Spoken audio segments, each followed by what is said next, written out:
All right. We'll get started informally today. We get the introductions started, and then when we get into quorum, then we'll go into the minutes and the motions and such. We need one more after Representative Lucero.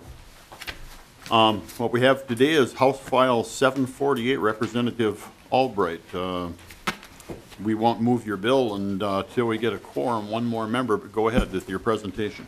Thank you, Mr. You can't do any Chair. amendments either, I guess, so. Right. Mr. Chair and members, you have in your packet, and I'll just draw your attention to those. We won't take any action on those, but during the course of June of 2014, Scott County in particular, but because we were the epicenter, but the number of other counties, 36 in total, were affected by a number of rain events that caused substantial damage to both the public and private property. And as I made my remarks on the House floor very early in session when we did the deficiency bill, I made reference to that there was a larger bill that was coming our way that would address some of these damage totals that were being prepared. And what you'll hear in testimony from the various agencies that are assembled behind me and to my left, your right, today will be the context for making these folks whole from the standpoint of bringing both the public infrastructure projects that are noted in the handouts, as well as for remediation of flood, disaster assistance, as well as erosion control that are in the packet. I will draw your attention, since we have some time, to the spreadsheet that is an Excel spreadsheet in your packet. I have it colored. You're the beneficiary of black and white. But what that denotes for each one of you as a member of the committee is to identify the specific counties that were affected by the governor's disaster relief proclamation. You can see that it was widespread. You can also see to the right the amounts that have been approved. Candidly, this disaster relief bill has probably been the most vetted, thoroughly vetted disaster bill in the last 30 years, from the context that Mr. Kelly will give in short order in terms of how it was prepared. But you can see that we start at the top with Beltrami. Mr. Chair, your county Blue Earth is right up there.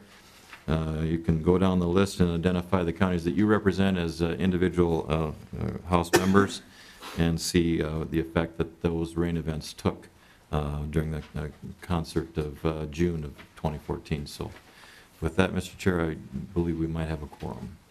Okay, we do have a quorum. We'll bring the meeting to order of the Public Safety, Crime Prevention, Policy, and Finance Committee, and start out with Representative Newberger. Would you move the minutes for April 14th? So moved.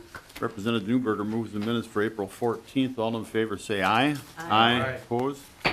Okay, and now the chair will move House File 748 for Representative Albright. And Representative Albright, do you have an amendment? Mr. Chair, I have an author's amendment. It is the DE1, and I'd like to move that. Have someone move that at this time.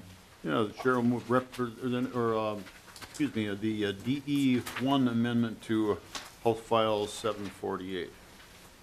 All in favor say aye. Aye. Opposed? And Representative Albright, do you mind if I move the next couple amendments? There's a A1 amendment here in your packet, members, and what I would like to do is incorporate a change into that amendment as follows. We'd like to orally amend Amendment A1 with this language on page 1, line 6, before from, insert notwithstanding Minnesota statutes section 12A.03 subdivision 3. I'll read that again. Page 1, line 6, before from, insert notwithstanding Minnesota statutes section 12A.03 subdivision 3. I think this will get the bill into the shape the author wants it. All in favor say aye. Aye. Opposed? Okay, Representative Albright. Thank you, Mr. Chair. Members, before you this afternoon is the disaster relief bill. If you take a look at the preamble to the bill itself, I think it's more than self-explanatory in terms of the intention of the bill. This is in response to the presidential declaration, major disaster FEMA-4182-DR, which was approved and requested at the governor's desire after his review of the 36 counties that were affected by the rain events of June of 2014. The bill in its content as it's amended now is reflective of the spreadsheet that I've already made mention of. You also have in your packet some information with relevance to the actual size of the climatological event, total rainfall that occurred. It's fairly dramatic, and I might want to just point it out. It's on the first page. Scott County was literally the epicenter. In the course of about 3 days, we realized a rain of in excess of 10 inches, in some cases almost 14 inches of rain. What that caused for most of the areas in the surrounding Scott, Le Sueur, and other areas was just devastation to not only the public infrastructure, road beds, rail beds, the beaches, and also the hills surrounding some of the properties in the Scott County. You probably saw it on the news on a number of occasions. And the one difference that I would note with regard to this rain event as relevant to other rain events, much like some would remember the rain disaster event that occurred in Duluth a few years ago. That went over rock, and it was gone. And in Scott County in particular, we had a flood, and it stayed for a really long time. It stayed until almost the beginning of August. And when you've got that amount of rain, not only do you have, even though the water is still, you have a lot of churning and a lot of activity going on underneath. And it was devastating to my community and the communities I serve, but also to the relevance for the 36 counties that were under that disaster declaration. I have with me to testify, Mr. Chair and members, several individuals who are going to speak to that. I would ask that you take their testimony in great consideration for passing this on to the Environment Committee, which is where it's designated. But I'll defer my comments now to Mr. Kelly, who will explain the provisions of the bill and give some context for how it was prepared.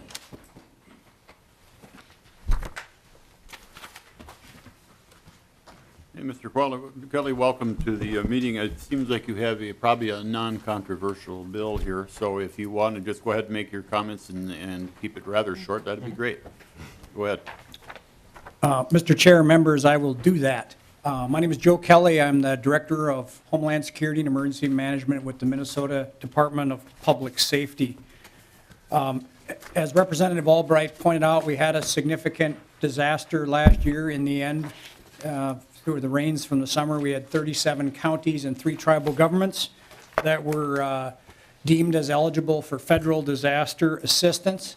You will recall that at the beginning of this session, one of the first orders of business for the legislature was to pass a disaster relief appropriation for the state match, if you will, to the FEMA disaster relief that the president authorized.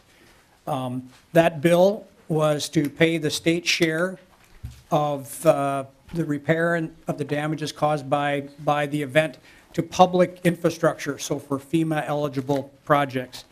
The bill before you today is for what we call supplemental disaster assistance. It is authorized under Chapter 12A of Minnesota statutes. And simplistically, it's really to help provide assistance for the damages that are not eligible for FEMA assistance, and for specific mitigation problems to make sure that as communities repair and rebuild, that they do so in a smart way that allows them to be more resistant to disasters in the future. Typically in the past, at least over the last 8 years or so since Chapter 12A was passed, when there was a disaster, there was one disaster relief bill passed, oftentimes in special session. And it typically had 2 articles. One was for the non-federal share, in other words, the state match for FEMA, and the other was for the things that you are contemplating today, the things that are not eligible for FEMA assistance and other special mitigation. Because in many ways, because this was the first time that we had used the new disaster assistance contingency account, and because some of the challenges we had with FEMA, with the completing of the preliminary damage assessments and the designation of all the counties, this process has taken a little bit longer than normal. But as Representative Albright points out, the good news is that this is now, we've had the opportunity to fully vet all of the needs that come from local communities that are included in the bill. The Minnesota Recovers Task Force, which is chaired by the Minnesota Department of Public Safety, has met not less than 8 times to look at the projects and to consider whether other programs are available to provide that disaster relief. Frankly, there is no appropriation for the Department of Public Safety in this bill. Our needs were met in the first bill that was the appropriation to refill, if you will, to put the necessary monies in the disaster assistance contingency account. This is to provide appropriations to the other agencies that you will hear from here shortly to help deal with those unmet needs that were not covered by the first bill. Okay, Representative Albright. Mr. Chair, I have a representative from Bowser that I would like to have testify and just give remarks briefly about their involvement in the compilation of the bill that you have before you. Okay, thank you, Mr. Kelly. And sir, would you give your name and organization and go ahead? Mr. Chairman, members, my name is Al Kane. I serve as the Chief Engineer for the Board of Water and Soil Resources.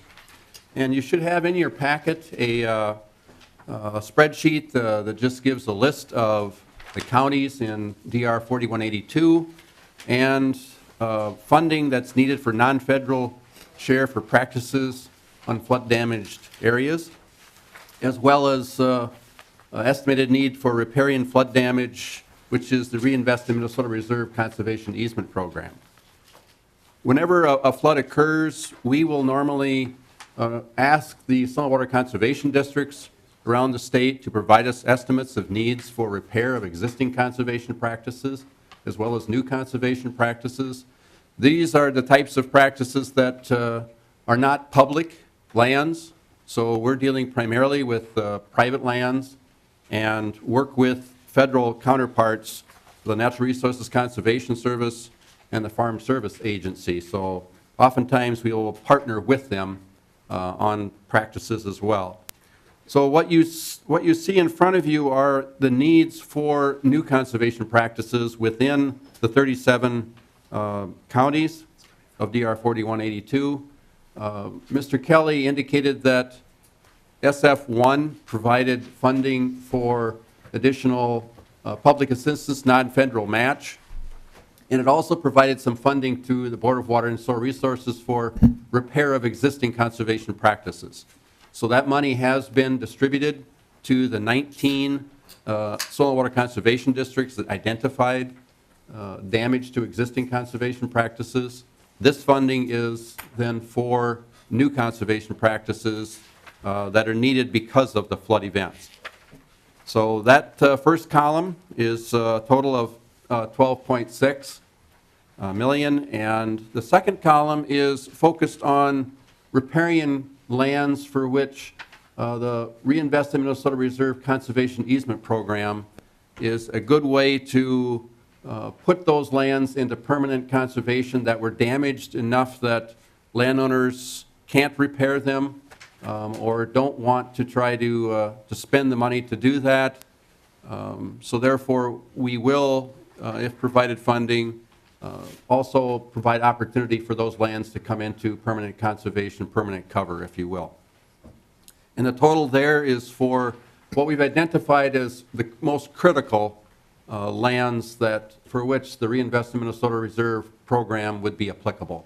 We had estimates that were larger than this, but we've tried to identify or tried to cull those down, if you will, to the most critical lands and recognize that there are ongoing Reinvest in Minnesota Reserve programs that some of these lands may also be eligible for. But this is the most critical needs, and that total is $4.7 million on that sheet.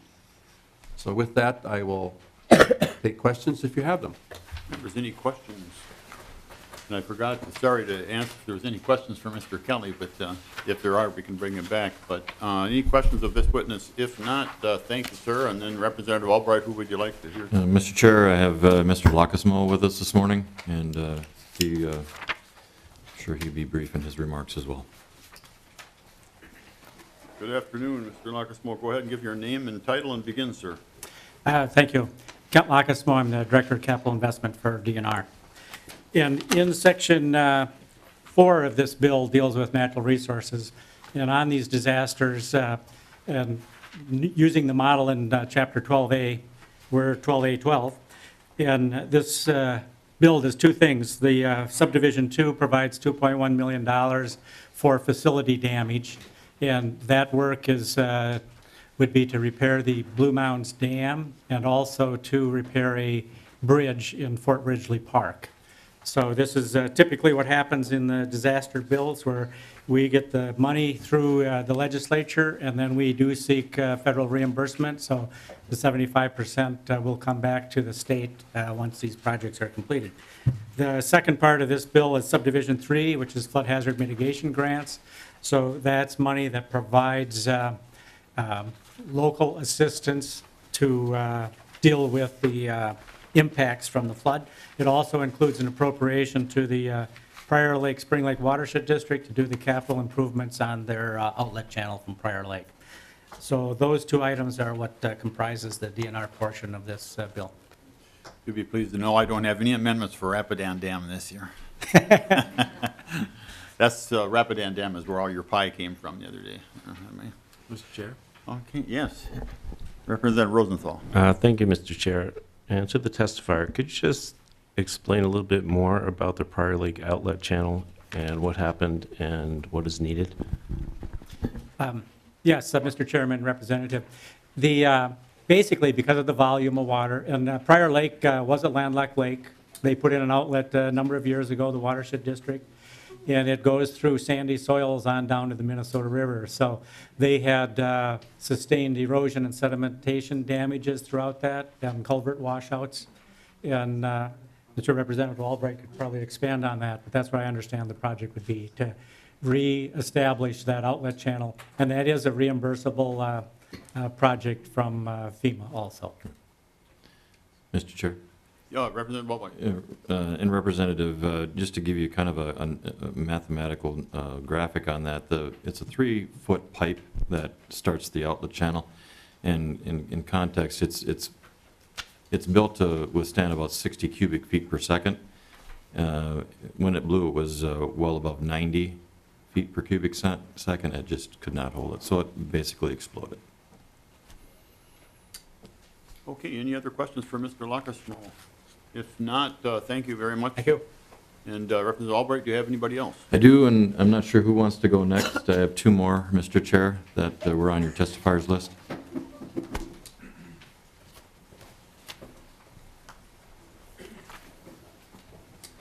Okay, sir, if you want to introduce yourself and your organization, and good begin. Mr. Chair, I'm Paul Nelson. I'm the Environmental Services Program Manager for Scott County. And as we talked about in June, we had 2 rainstorms that had totaled more than 14 inches of rain. And as Representative Albright pointed out, in our case, it's a little different than what we've seen in other areas because we're sitting on this glacial material, which is loose sand, gravel, silt, so forth. In some areas of Scott County, as we drop down into the Minnesota River Valley, it drops 200 to 300 feet within very short distances. And so what happened in a lot of it was with that much water, those slopes became unstable and we have lots of landslides. And so that's what you see in the transportation portion of this bill, is that what FEMA covers in terms of the public assistance is what happens within the right-of-way. But so much of this damage occurred on private land and then landslides flowing down onto the roads that unless we get up and repair some of these slides adjacent to the roads, it's just going to keep reoccurring. So we're asking for some assistance for mitigation money to go and be preventive, do some mitigation, get off the right-of-way and prevent some of these things from happening again.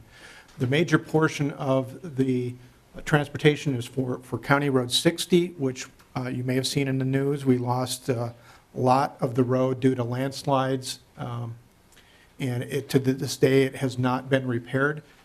It basically follows an old cart path that went down the bluff into the town of Blakely. It was improved a little bit, subsequently paved, became a road. Nowadays, we would not build a road that way. This presents an opportunity to realign that road to a safer alignment. Instead of going down the middle of a very high hogback ridge, we'll come down at lower areas so that in the future, that road is much more safe. FEMA covers repair, but not improvement. So that's what we're asking for a little bit of help with. Thank you. Okay, thank you, Mr. Nelson. Any questions, Representative Dean? Yeah, thank you, Mr. Chair. And Mr. Nelson, just so I understand, so would this normally be a project, say for, if there wasn't the disaster, would this then be a local roads that you would then submit for local roads through the portion that's county and local funding within the transportation budget? Mr. Chair and Representative,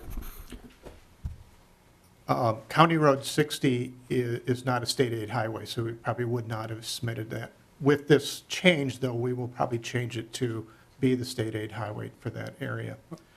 And it was not on our radar for repair as a whole. We were doing some other things because we were a little worried about the area. So eventually, it may have made it away onto our transportation improvement plan, but at the time it was not. And we didn't anticipate, 14 inches of rain is about double the 100-year storm, so. Sure.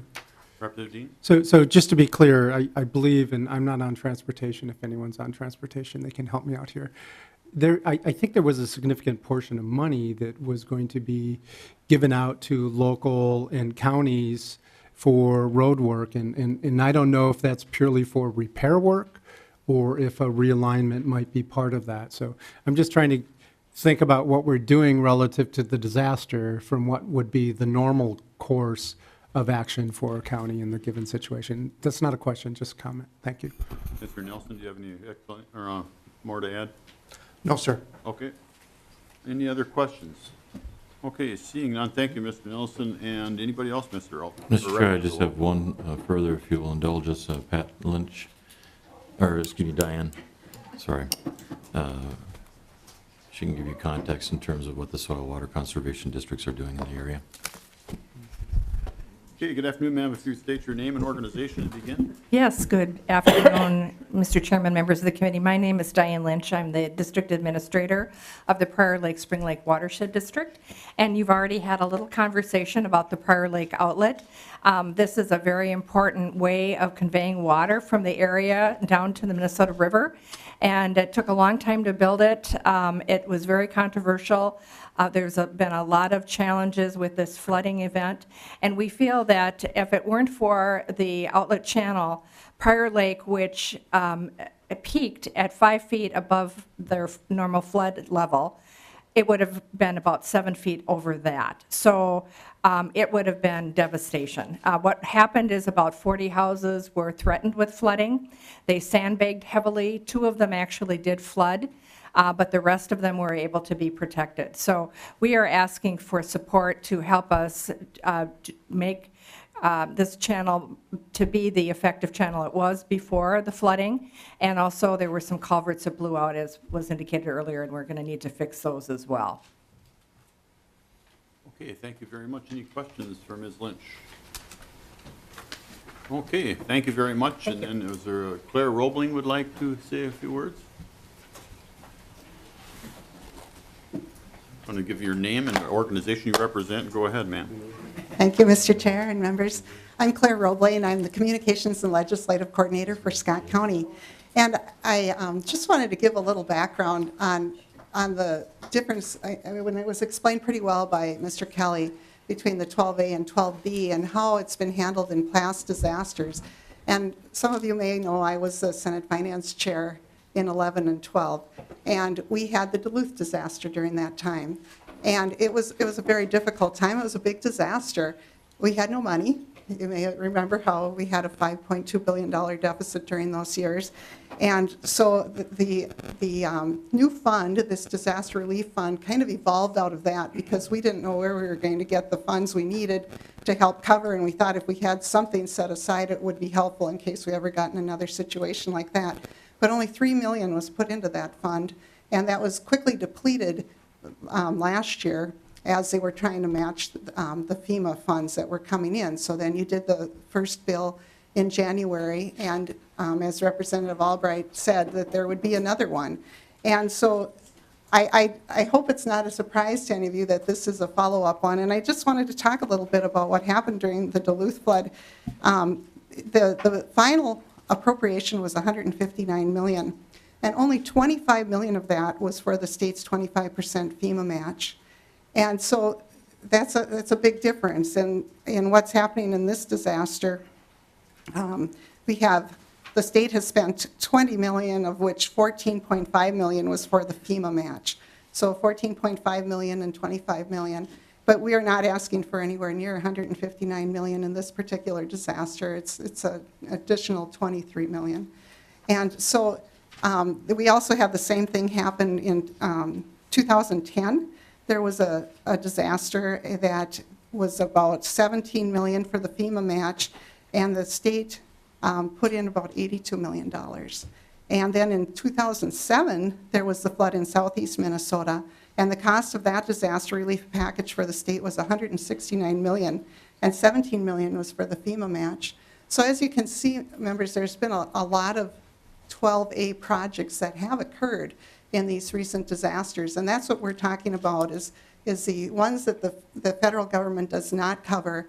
And this is really not a very large request, but I will tell you, I think it's been very thoroughly vetted.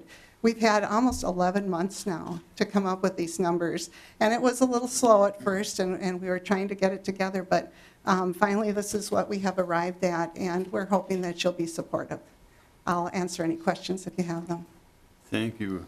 Any questions?